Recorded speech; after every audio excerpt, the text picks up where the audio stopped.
Assalamualaikum warahmatullahi wabarakatuh. Di episode kedua Forum Akal Sehat ketemu dengan Next Generation Politik Indonesia. Energik, religi, nasional, humanis, komplit di sosok anak muda ini. Kita dengar kembali bagaimana kiprah dia dalam perpolitikan Indonesia saat ini. Siapa lagi kalau bukan Haikal Safar. Assalamualaikum Bang. Waalaikumsalam warahmatullahi wabarakatuh. Bang Ferry, apa kabar? Sehat Bang? Yang penting sehat ya. Udah lama kita Green semana. Saya juga lihat di di beberapa bagian saya lihat, oh Bang Haikal lagi jalan sama Anies Baswedan. Iya. Lagi ada interest atau dalam tim atau gimana Bang? Ya, kebetulan saya ini termasuk bagian besar dari seluruh rakyat Indonesia. Siap. Rakyat yang dimana mencintai seorang calon presiden dan insya Allah bisa mengemban amanah di 2024 dengan baik. Tentunya itu saya rasa menjadi harapan kita semua. Kenapa kok Anies? Kok bukan yang lain? Prabowo atau Ganjar? Ada perasaan apa? Begini, Indonesia ini sekarang lagi menghadapi situasi yang mengkhawatirkan. Dalam pandangan Bang Haikal nih? Politik pecah belah Oh. itu menurut saya paling berbahaya. Dan Bang Haikal konsisten akan melawan. Dan bukan melawan, artinya merangkul mereka-mereka yang mungkin belum memahami, belum mengerti politik yang baik seperti apa, politik yang amanah seperti apa, politik yang membangun itu seperti apa, politik yang beradab seperti apa. Kita ingin menjelaskan, kita ingin mencontohkan, begini loh caranya. Artinya Bang Haikal mengedukasi lewat dengan cara yang berbeda. Ya, kita mengedukasi dengan cara yang berbeda. Artinya gini, tidak orang menghina kita, kita lantas menghina kembali, tidak. Jadi kalau orang menghina kita, memfitnah, kita memberikan bukti seperti ini. Ternyata ketika masyarakat menonton, masyarakat mendengar, masyarakat melihat, oh ternyata tidak seperti yang disebutkan oleh mereka-mereka itu gitu loh. Nah, itu yang kita lakukan saat ini. Dan tidak memberikan contoh yang dimana nanti di media televisi ataupun media sosial masyarakat kita merasa wah ini nggak bisa jadi panutan, ini nggak bisa jadi contoh, ini nggak bisa jadi teladan. Itu kita hindari. Saya rasa demikian. Artinya ini panggilan politik selaku pribadi atau memang partai yang mengharuskan Anda harus berbuat sesuatu untuk capres dari Nasdem lah? Iya. Jadi begini, kalau partai ini seluruh partai itu visi misi bagus semua, cuman tergantung pengemudinya, kondektur. Artinya kalau pengemudinya nggak bisa jadi teladan, emosional, temperamental, gebrak-gebrak podium, ya itu saya rasa nggak bisa jadi contoh. Nah, tapi kalau misalnya kondekturnya itu sabar, tahu aturan lalu lintas, saya rasa seluruh penumpang insya Allah sampai tujuan dengan selamat. Saya rasa demikian. Secara emosi Bang Haikal sangat mengagumi seorang tokoh Anies atau faktor lain? Iya, kalau saya lihat sosok Pak Anies ini adalah sosok yang sangat fenomenal. Karena beberapa kunjungan ke daerah, baik di Medan yang saya ikuti ya, Medan, Solo, Yogyakarta, itu Jawa Tengah ya. Kemudian itu Jawa Barat kemarin di Tasikmalaya, Ciamis. Itu saya melihat sebagai rakyat, sebagai warga negara Indonesia, sebagai anak muda, ya, yang dimana saya juga bukan sebagai pejabat negara, artinya sebagai benar-benar rakyat yang melihat dari dekat. Ini memang seorang pemimpin yang sangat fenomenal, sangat baik, sangat cerdas, ya seperti tadi, sangat menggunakan akal sehatnya.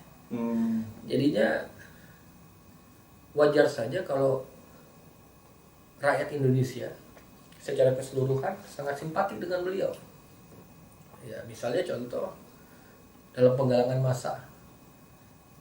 Ya, saya mendengar dari beberapa pengurus Partai Nasdem ya, yang dimana saya juga sebagai kader dari Partai Nasdem, itu tidak ada anggaran untuk penggerakan penggalangan massa, itu nggak ada. Artinya murni mengalir aja. Murni masyarakat itu datang hadir sendiri dengan kesadarannya, dengan kecintaan terhadap Anies Baswedan. Itu yang saya. Artinya mesin politik tidak menggerakkan orang untuk ke sana, enggak? Tidak. Nah, itulah politik yang bagus, yang hebat yang dilakukan oleh Nasdem ini. Dan ibaratnya bertepuk dua tangan, saling bersambut. Gitu. Begitu juga dengan rakyatnya, calon pemimpin dengan rakyatnya.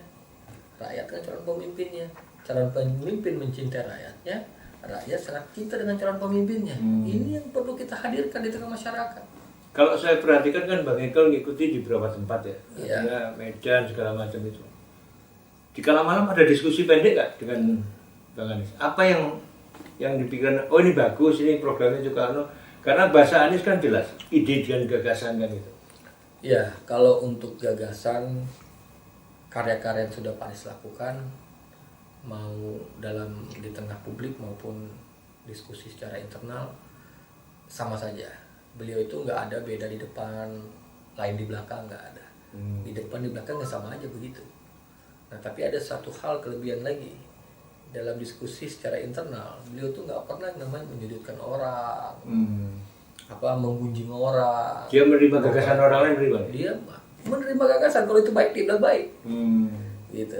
Tapi dia nggak ada ngomong sama relawan-relawan kayak kita ini bicara misalnya menghardik salah satu tokoh tertentu, tokoh nasional atau petinggi negara yang saat ini menjabat ya, nggak pernah beliau. Itulah sosok kelebihan yang membuat kita, wah ini memang sosok orang yang mengedepankan akhlakul karimah. Artinya dari segi akhlak sempurna. Artinya Ya. chemistry itu yang Chemistry itu yang membuat kita itu, karena kan merasakan biar sendiri, Bang kenyaman. Ekel kemana-mana kan biar sendiri kan. ya Tidak kita, dibiayai ya tim Anies kan. ya saya dari dulu. Saya kalau udah suka dengan calon presiden, calon gubernur, bupati, wali kota, bisa ditanyakan siapapun yang menjabat saat ini, yang sudah jadi bupati, wali kota, yang sudah jadi gubernur, jadi presiden, nggak pernah saya terima uang serupiah pun, berapapun nggak pernah. Artinya biar sendiri. Biaya sendiri, murni. Karena chemistry ketemu, ada rasa kesukaan untuk bantu dia untuk maksimal lah. Iya, senang saja ya. Kalau ada seorang Haikal, belum lagi ada teman-teman yang lain seluruh rakyat Indonesia dengan ikhlasnya. Artinya dengan ikhlas itu sangat luar biasa. Itulah bisa membangun peradaban politik yang luar biasa, yang bisa menjadi contoh untuk generasi-generasi berikutnya. Mohon maaf, jangan di depan kita anti korupsi, anti gratifikasi, anti suap, tapi di belakang lu mau jadi wali kota, ada siap dana berapa? Siap anggaran berapa puluh miliar? Nah, kalau presiden sekian berapa triliun? Nggak ada kita itu politik-politik seperti itu. Dan Anda mendapatkan di Anies ini. Dan itu sangat saya dapatkan di sini. Sehingga kemanapun ada Ya, lebih banyak yang mengikuti iya, kan. bisa ditanyakan ke Pak Anies sendiri. Pernah nggak seorang Haikal atau saya bawa gerbong, saya bawa tim, minta fasilitas? Tidak pernah. Dari dulu saya nggak pernah begitu. Jadinya kita sebagai rakyat, kita tunjukkan kepada bangsa dan negara, sesuai dengan kapasitas, sesuai dengan kemampuan kita berikanlah hal-hal yang terbaik untuk negeri ini. Untuk calon pemimpin. Dalam perjalanan Bang Ekel mengikuti Anies, Iya. pasti kan ada masyarakat. Iya. Pasti Bang Ekel juga merasakan. Apa sih yang dirasakan masyarakat tentang seorang Anies? Apa menurut Bang Ekel? Kecintaan yang sangat mendalam Tentang tokoh ini? tentang tokoh ini. Dan saya terus terang aja sangat terkagum. Sangat terkagum. Dan insya Allah Pak Anies semenjak beliau jadi gubernur, insya Allah beliau 2024 menjadi Presiden Republik Indonesia, tidak berubah. Artinya karakter beliau, sikap beliau, ketegasan beliau, keadaan beliau membangun segenap rakyatnya ini tetap konsisten. Sebagaimana Respon Pak Anies sendiri dengan reaksi masyarakat yang begitu besar? sangat simpatik, bahkan empati. Gitu. Jadi Pak Anies ini di tengah keningan malam juga saya yakin beliau selalu berdoa. Artinya beliau seorang religi ya. Seorang religius, beliau modern juga ya. Artinya beliau ini Dalam sebenarnya sisi pandangan-pandangan politiknya atau kenegaraan. ya beliau seorang negarawan. Nah, beliau juga seorang agamis. Artinya beliau itu punya jiwa patriot. Sayangnya bukan militer saja. Siap. Nah, militansinya luar biasa sebenarnya. Itu artinya ada sebuah hal yang bisa dibanggakan. Nah, saya rasa bagaimana dengan calon-calon lainnya? Ya, silakan. Semua calon kan punya gaya masing-masing. Yang penting tidak melanggar kaidah-kaidah, tidak melanggar hukum, tidak melanggar peradaban. Bang Eka sendiri meyakini Anies ini akan diusung partai pengusung karena kalau Nasdem kan kurang. Ya, Dalam feeling politik Bang Eka. ya kalau untuk detail seperti itu, saya terus terang aja tidak punya kapasitas untuk menjawab. Tapi kalau naluri saya yang kalau Nasdem sendiri memang nggak bisa harus berkoalisi, harus terpenuhi syarat-syarat pokok kan begitu. Nah, nanti kita lihatlah bapak-bapak kita ini, Ketua Umum Pak Surya Paloh dengan ketua umum partai lainnya.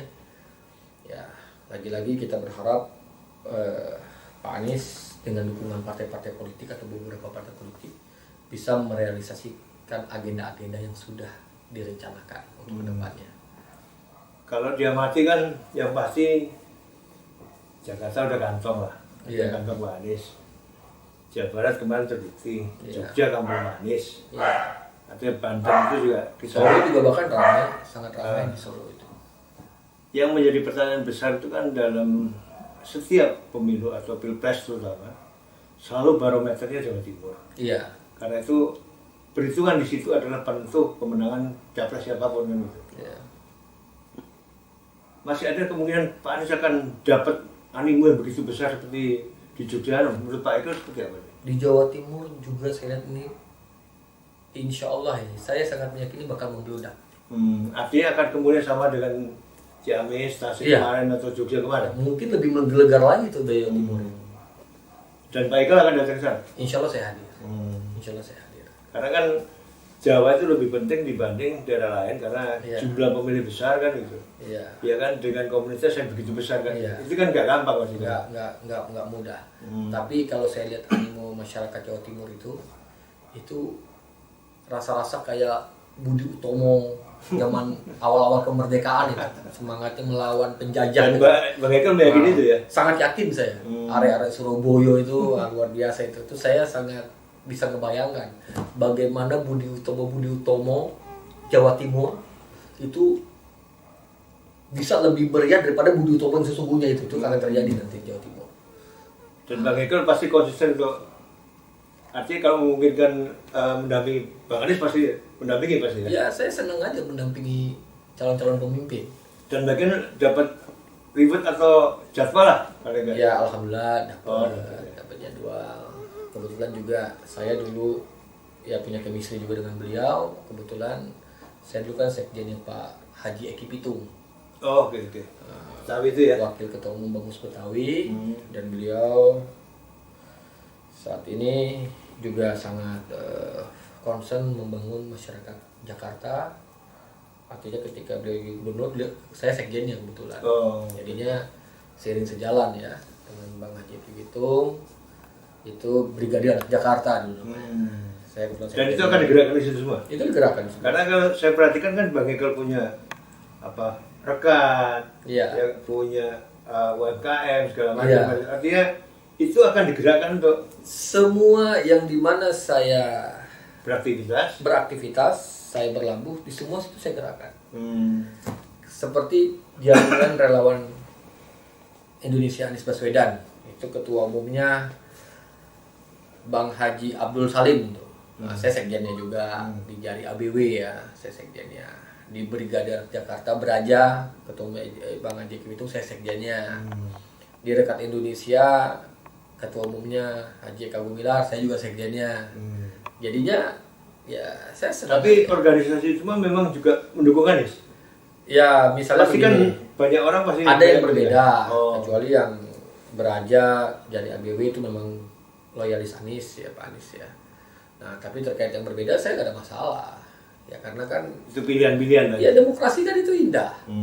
Gitu. Kita bisa tersenyum dalam keberagaman, dalam perbedaan, artinya kita sudah berdemokrasi. Kalau kita bicara demokrasi, beda pilihan musuh, beda partai musuh, beda agama musuh, itu patut dipertanyakan. Kalian jangan-jangan yang mengkhianat demokrasi. Itu ya memang. Itu. Jadi ya kalau misalnya mereka bicara demokrasi, mereka tunjukkan di atas perbedaan itu adalah bagaimana kita merasa bahagia, merasa enjoy. Nah, ini yang perlu disadari oleh semua tokoh-tokoh partai politik ini, pemimpin-pemimpin partai politik. Lihat tuh, anak TK, anak-anak balita, ketika lomba 17 Agustus, coba perhatikan mereka. Datang beramai-ramai dengan kegembiraan. Ikut lomba sangat senang. Hasilnya kalah, tetap gembira. Tuh, itu 17 Agustus tuh. Itu maksudnya demokrasi seperti itu. Nah, demokrasi seperti itu. Beda Kalahnya aja mereka gembira. Mereka bersenang ria, kalahnya itu. Anak TK, lah kita katanya tokoh nasional, titelnya bereret-reret, jabatannya tinggi-tinggi. Begitu kalah ribut. Yang lebih dendam lagi. hebat lagi, dapat fasilitas negara, dapat gaji uang rakyat, dapat semuanya, masih juga iri dengki. Masih juga menghasut orang, bayar buzzer. Nah, buzzernya ini juga mengerikan. Banyak bahasa-bahasa statement yang melanggar hukum-hukum agama. Melawan akal sehat. Itu yang mau dilawan. Itu yang harus dikubur hidup-hidup sebenarnya. Itu nggak bisa didiamkan. Karena inilah yang mencelakakan keberagaman. Nggak boleh. Seorang Haikal, saya berstatement menghina orang, nggak boleh. Saya salah ya salah. Nggak boleh menghina orang. Nggak boleh menghardik orang. Kalau kita nggak suka, gunakan bahasa-bahasa yang beradab, bahasa-bahasa yang beretika. Nah, ini loh solusinya. Ini loh caranya. Oh, caranya nggak sempurna, ada yang lebih sempurna. Silakan monggo, itu namanya demokrasi. Beda pilihan ya wajar. Mana bisa sama? Kita makan minum, yang satu minum coklat, yang satu minum teh, satu minum kopi. Masa harus selesai kita lempar-lempar gelas? Ini yang perlu dipertanyakan. Coba deh para tokoh-tokoh nasional, para petinggi-petinggi partai politik, yuk 17 Agustus jangan tidur di rumah, ikut lomba. Lihat tuh anak-anaknya, cucu-cucunya pada lomba tuh. Coba, mereka kalah, cucu-cucunya anak-anaknya ini kalah. Masih ketawa dia. Masih ketawa-tawa, seneng. Menjaga keakraban, menjaga persahabatan, pertemanan. Harusnya itu ya. Iya, itu yang kita heran. Tapi nyata di Republik ini. Nah, itu yang ingin kita, ayo kita sama-sama berjuang. Artinya kalau kita ingin bangsa ini maju, ayo hargai perbedaan tanpa menghina. Nah, jadinya setiap yang ada di depan kita hargai dengan baik. Udah. Kalau nggak suka, nggak usah hina orang, nggak usah dipilih, gampang aja, nggak usah dicoblos. Iya. Karena ada beberapa pasang calon, nggak suka sama si siapa gitu, ya udah nggak usah pilih aja yang lain, selesai. Bener kan? Yeah. Kalaupun kita suka dengan figur tertentu, yang lain suka dengan figur sana sini, ya silakan saja, nggak ada masalah. Begitu. Dan lagi-lagi penyelenggara juga harus bersikap adil. Penyelenggara negara ini dibayar mahal, uang rakyat.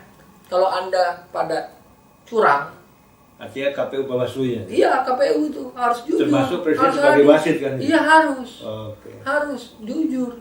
Untuk apa anggaran sekian puluh triliun habis, tapi Anda curang? Kalau begitu gak usah ada pemilu-pemiluan. Bener nggak? Boykot aja semuanya. Boykot aja semuanya. Ngapain? Uang rakyat disebar-sebarkan segala macam, tapi hasilnya curang, penuh kecurangan. Nggak perlu. Jujur aja, tegas aja. Kalau benar, benar. Kalau salah, ya gas terus. Ya. Gitu. Baik, Stop. Bang Ekel. Ya. Makasih di episode 2. Kita lanjutin nanti Bang Ekel di episode Ya. 3. Ya. Informasi tentang chemistry Bang Ekel dengan Anies cukup menarik. Ya. Bukan begitu pemirsa? Haikal Safar di episode ketiga, bagaimana dia persiapan Haikal Safar sebagai calon wali kota Bekasi 2024. Kita lihat di episode berikutnya. Assalamualaikum Bang Haikal. Waalaikumsalam warahmatullahi wabarakatuh.